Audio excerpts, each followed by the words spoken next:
Do we really need JavaScript to create a sidebar? Not just a sidebar, but a toggleable sidebar? Well, guess what? We can create a fully functional sidebar with just HTML and CSS. In this video, you'll learn how to create a sidebar that has it all. Toggle functionality to adjust its width. A sleek search bar positioned at the top for quick access. Easy navigation with smooth hover effects. And a responsive design to ensure it looks great on every device. Inside the body tag of our HTML file, we'll add a div with the class container. This container will serve as the main wrapper for our sidebar. Next, to create the sidebar component, we'll use the HTML aside tag, assigning it an ID of sidebar.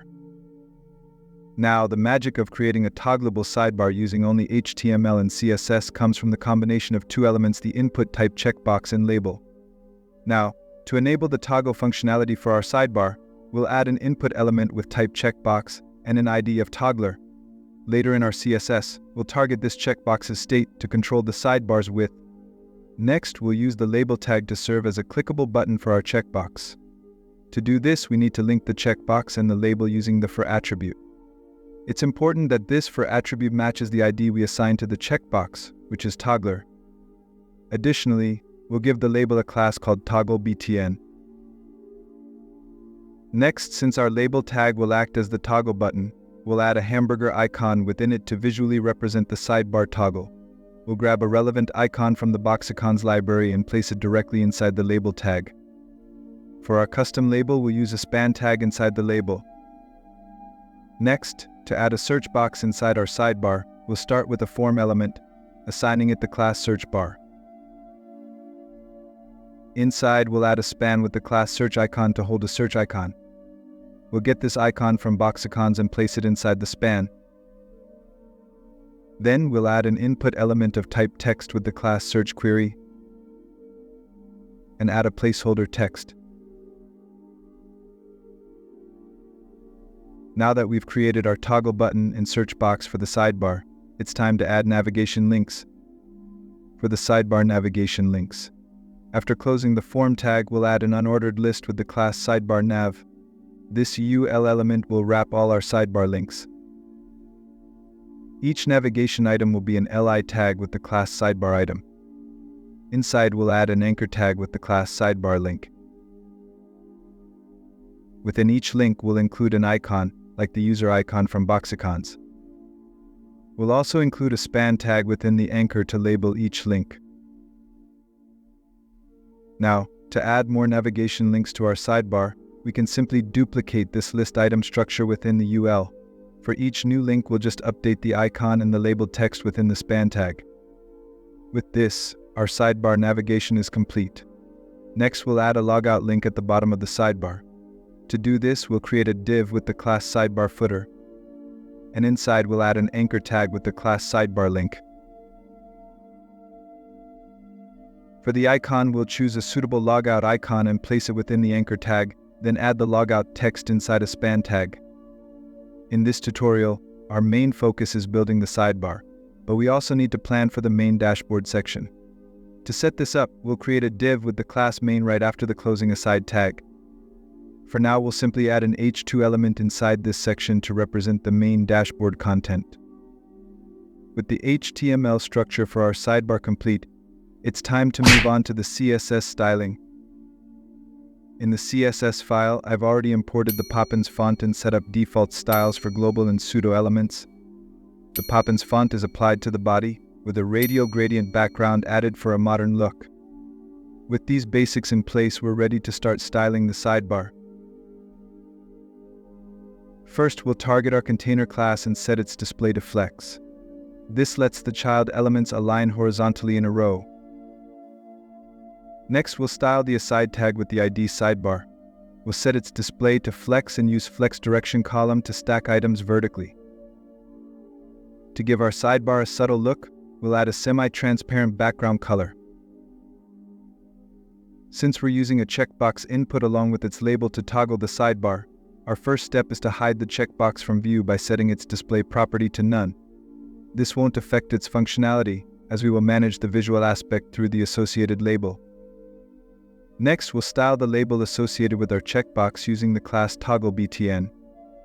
We set its display to flex and align items to the center, keeping the icon and text well positioned. The font size is set to 1.5 rem and the cursor type is set to pointer. We'll add white text color and set padding to 1.75 rem on all sides. For a sleek look, we apply a semi-transparent background to the label.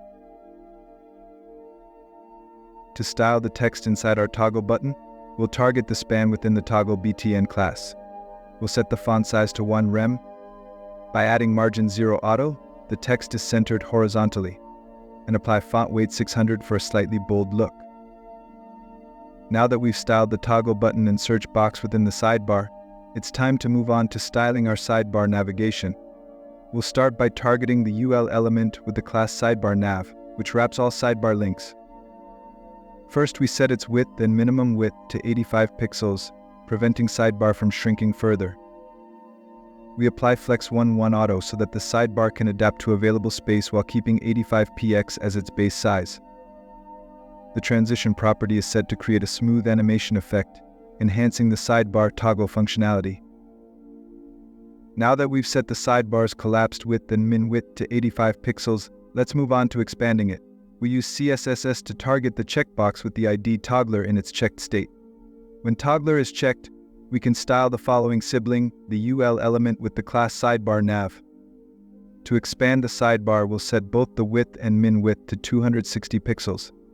This allows the sidebar to toggle between collapsed and expanded state, without requiring JavaScript.